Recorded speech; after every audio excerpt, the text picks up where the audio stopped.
Rabbi इश्रह ली सदरी वयस्सिर ली अमरी वहलुल उक़्दतम मिन लिसानी यफ़क़हू क़ौली। Assalamu alaikum pre-ninth. I am your maths teacher and we are going to start maths lecture. Dear student, आपको याद होगा last time आपने row matrix, column matrix, rectangular, square, null और zero matrix and transpose of a matrix यहाँ तक काम आपने कर लिया था। नाउ डियर स्टूडेंट्स, अब हमारे पास मज़ीद 6 डेफिनेशंस हैं। Negative of a matrix, symmetric matrix, skew symmetric matrix, diagonal matrix, scalar matrix and identity matrix. ठीक है, इनको हमें पहले अच्छी तरह समझना पड़ेगा अगर हम एक्सरसाइज 1.2 करना चाहते हैं। अब देखिए, सबसे पहले हम बात करते हैं negative of a matrix.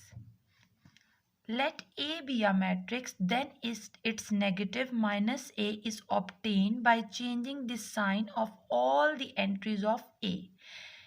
Change करने हैं सबके साइन। देखिए फॉर एग्जांपल, अगर A आपके पास एक मैट्रिक्स है 1 -2 3 एंड 4, ये मैट्रिक्स है। ठीक है, तो इसका नेगेटिव ऑफ दैट मैट्रिक्स हमें कैसे ऑब्टेन होगा? हर नंबर का साइन चेंज करना है। अब ये सादा 1 लिखा हुआ है, इसका मतलब इसका साइन क्या है? प्लस है, तो हमने इसे क्या कर देना है? -1। ये -2 लिखा है, इसका साइन चेंज करेंगे तो 2। ये 3 है, इसका साइन चेंज करेंगे -3, और ये 4 है, इसका साइन चेंज करेंगे तो -4। तो ये जो है ना A का ये क्या कहलाएगा? Negative of a matrix. ठीक है, अब यहाँ दोबारा देखें, let A be a matrix then it's negative minus A। अगर A कोई मैट्रिक्स है तो उसका नेगेटिव यानी कि -A इज ऑब्टेन हासिल होगा बाय चेंजिंग द साइंस को, यानी वो प्लस माइनस को चेंज करके of all the entries of A। यानी एंट्रीज क्या होती हैं? जो अंदर वाले नंबर होते हैं। तो वो कहते हैं if A is equal to this then -A is equal to this. Okay, तो अब आपने क्या करना है, जितना मैंने पोर्शन हाईलाइट किया है इसको आपने अपनी नोटबुक पे लिखना है और याद करना है। नेक्स्ट हमारे पास है सिमेट्रिक मैट्रिक्स। पहले स्टूडेंट, मैं आपको यहाँ एक बात बताती हूँ। देखें, अगर आपके पास लिखा हो ABCDEF, ठीक है, आप इसका ट्रांसपोज लें तो वो क्या हो जाएगा? आपने रो को कॉलम बना देना है, ABCD को भी आपने कॉलम बना देना है, और इस EF रो को भी आपने कॉलम की फॉर्म में लिख देना है। ठीक है, तो आपको नज़र आ रहा है कि A जो है वो बराबर नहीं है A ट्रांसपोज के। यानी अब देखें ना, इसका तो ऑर्डर ही कुछ और है। इसका जो ऑर्डर है वो क्या है? 3/2, और इसका ऑर्डर क्या है? 2/3। तो ये तो उल्टा हो गया ना ऑर्डर।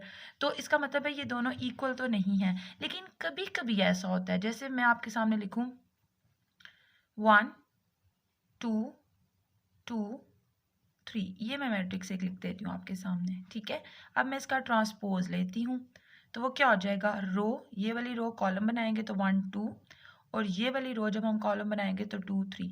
तो देखें 1 1 2 2 3 2 2 एंड 3 3, यानी A इक्वल है A ट्रांसपोज के। तो बताने का मतलब ये है कि हमेशा A और A ट्रांसपोज बराबर नहीं होते, लेकिन कभी कभी ऐसे होता है कि A और A ट्रांसपोज बराबर आ जाते हैं। और जब वो बराबर आ जाते हैं, ऐसा A जिसका ट्रांसपोज उसके बराबर हो, तो A जो है वो क्या कहलाएगा? सिमेट्रिक। ठीक है, चलें अब डेफिनेशन देखते हैं। A square matrix is symmetric. एक स्क्वायर मैट्रिक्स सिमेट्रिक होगा if it is equal to its transpose, के अगर वो बराबर हो अपने ट्रांसपोज के। अच्छा, matrix A is symmetric if A transpose is equal to A। और इसमें स्टूडेंट आप ये इतनी मुश्किल एग्जांपल ना दें, आप सिंपल सी यही एक एग्जांपल दे दें, 1 2 2 1 लिख लें या 1 2 2 3 लिख लें, और अगर आप इसका ट्रांसपोज भी लेके दिखा दें तो आप बता सकते हैं कि देखें ये दोनों बराबर हैं। यानी ये मैंने मैट्रिक्स तो लिखा, मैंने इसका आप A ट्रांसपोज लीजिए तो वो क्या हो जाएगा? 1 2 2 1। तो आप क्या कह देंगे? This implies that A is equal to A transpose. Hope so बच्चों आपको समझ आ गई होगी। नेक्स्ट हमारे पास है स्क्यू सिमेट्रिक मैट्रिक्स। अगर A ट्रांसपोज A के बराबर होगा तो A क्या कहलाएगा? Symmetric matrix.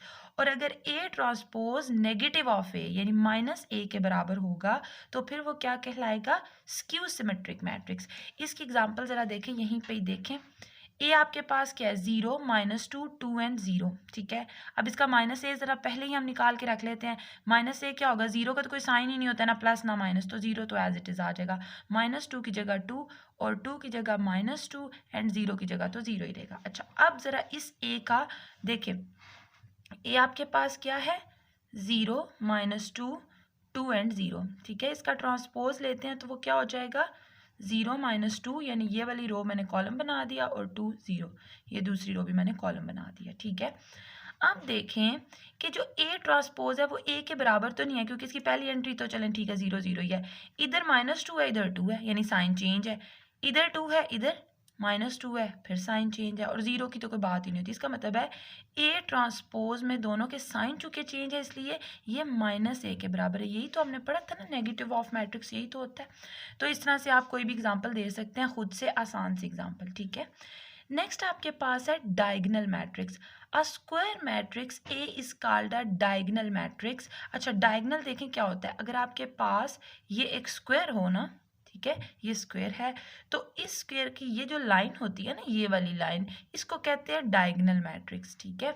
तो अब डायगोनल मैट्रिक्स क्या होता है कि एक ऐसा स्क्वायर मैट्रिक्स क्या होता है जिसमें रोज और कॉलम्स की तादाद होती है सेम, ठीक है, उसके डायगोनल पे नॉन जीरो एलिमेंट हूँ, ठीक है। यानी यहाँ पर और 2 3 और कोई एक बेशक जीरो हो जाए, ठीक है, लेकिन सारे जीरो ना हो। और जितनी नॉन डायगोनल, ये डायगोनल होता है और बाकी सारी जगह क्या होती है नॉन डायगोनल, और सारी की सारी नॉन डायगोनल एंट्रीज जो हैं वो जीरो होनी चाहिए। तो इस तरह के मैट्रिक्स को हम कहते हैं डायगोनल मैट्रिक्स। अब यहाँ से हम डेफिनेशन पढ़ते हैं।